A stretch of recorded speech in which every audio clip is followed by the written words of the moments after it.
What's up, guys? I'm Shane, and welcome to a little thing I'm going to do on the channel from now on. Years ago on my old channel, I used to have an NFL podcast.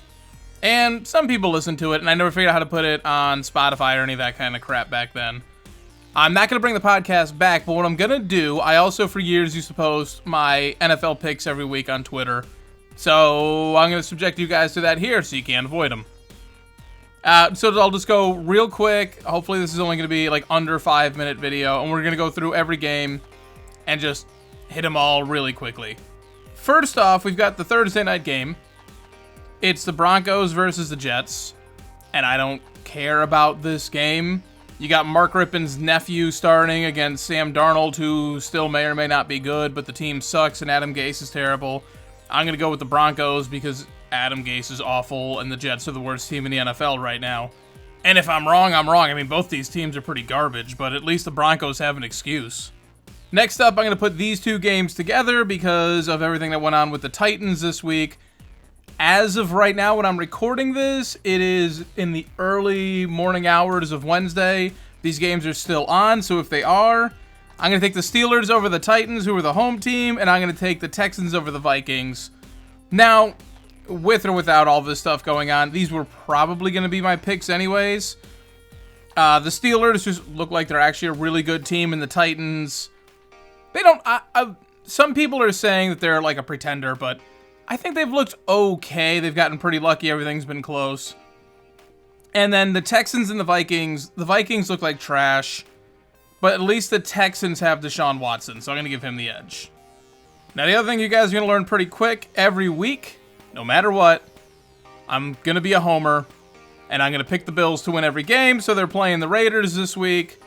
Josh Allen has looked pretty good. Can we settle down in the MVP talk? I'm okay if he just makes a Pro Bowl. I don't need him to win the MVP. Just a good quarterback for 16 games would be great. We're 3 games down, and he looks pretty good. Couple boneheaded plays, but I was a Favre fan growing up. I can live with that. Raiders are surprisingly pretty good as well, so this will be a tough matchup. Raiders are at home for what that means in the COVID era. Next up, in what I'm dubbing the Who to Trust Bowl, we got the Colts versus the Bears. I'm going to go with the Colts here just because I think overall they are a better team. I know the Bears are undefeated. They got lucky. Nick Foles is in here. Great story for Nick Foles, and he will be remembered forever. Not sure if he's a good quarterback. He has had a couple, spectacular runs. No one can ever take that away from him. He's a legend and will be remembered probably more than some Hall of Fame quarterbacks will be. But, God, that quarterback situation for the Bears is bad. Next up, in my notes, I just wrote McCarthy stinks, but so do the Browns, so I'm taking the Cowboys over the Browns. I'm still on the side of Dak Prescott's a good quarterback. I thought he was like a top 5 quarterback coming into the season. I'm not sure if he's still up there, but he's still pretty good. That offense is loaded, and the Browns are the Browns, and I don't know that I trust Baker Mayfield. Next, I'm going to take the Saints over the Lions, and I just wrote down Breeze and Patricia, both in their last year. Matt Patricia is, well, I thought he was the worst coach in the NFL, and Adam Gase has taken that crown from him, so he doesn't even have that anymore. So Matt Patricia is not good at anything. But I think the Saints are overall still a talented team. I don't understand why everyone was so hyped up on the Lions before the season. But Matt Stafford is good. Did you forget who the coach was? So I'm going to go with the Saints there. These next 4 games, I have no specific notes whatsoever. I'm going to take the Seahawks over the Dolphins because Russell Wilson, and that's pretty much all you need to know. Bucks over the Chargers because there's just going to be some bad karma following the Chargers all season after that whole Tyrod Taylor thing. I think the Ravens over the Washington football team. I know they looked embarrassed on Monday night against the Chiefs, but the Washington professional football team, who were too lazy to come up with a new name to replace their racist moniker, are not the Chiefs. And I think the Cardinals over the Panthers. No Christian McCaffrey. I know they lost last week, but I think the Cardinals are just clearly a better team. Also, I'm going to take the Rams over the Giants because the Giants are terrible, and the Rams, you can say that defensive pass interference call was BS, but that interception call was the biggest BS play I've ever seen in my life, so it just sort of balanced out. But the Rams are really good, and the Giants are not. And then I can take the Bengals over the Jaguars because they have looked really good in every game this season, and the Jaguars are just kind of lucky to be hanging around. One more big game, we got the Chiefs taking on the Patriots, and I'm going to take the Chiefs. The Patriots have looked pretty good without Tom Brady, but again, the Chiefs might be a buzzsaw right now. And again, as a Bills fan, more losses for the Patriots is good for me. Sunday night game, it's the 49ers, or at least what's left of them, taking on the Eagles.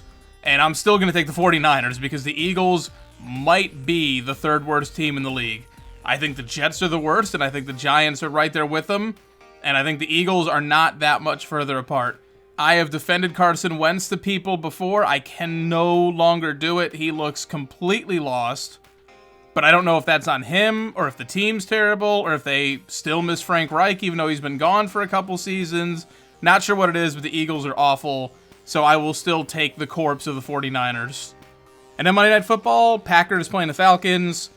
Will the Falcons have a lead to blow, is the question. I'm going to take the Packers no matter what. I'm just curious to see if the Falcons will get up big and blow the lead, or if the Packers will just mercy kill them from the beginning. And Dan Quinn might not be coaching in Game 5 either way. Weird for me to start this at, week 4 instead of from the beginning of the season, but I don't know. It's just an idea that just came to me now. So I'll be doing this every week for the rest of the season, including the postseason and stuff like that. And then once the Super Bowl's over and everything, I don't know. I'll figure out something. But this will be a weekly occurrence for the rest of the NFL season. So thank you guys for listening. If you liked the video, please be sure to hit like down below. If you want more from me, be sure to subscribe and hit the notification bell to get it delivered directly to your inbox every single time I upload. What are your picks for this week? Who do you think's gonna win? Is there a big upset that I sort of looked right past? Leave all that down in the comments section below. Everything you leave down there, I will always respond to unless you are the trolliest of trolls. Thank you guys for watching. I'm Shane. I'm out.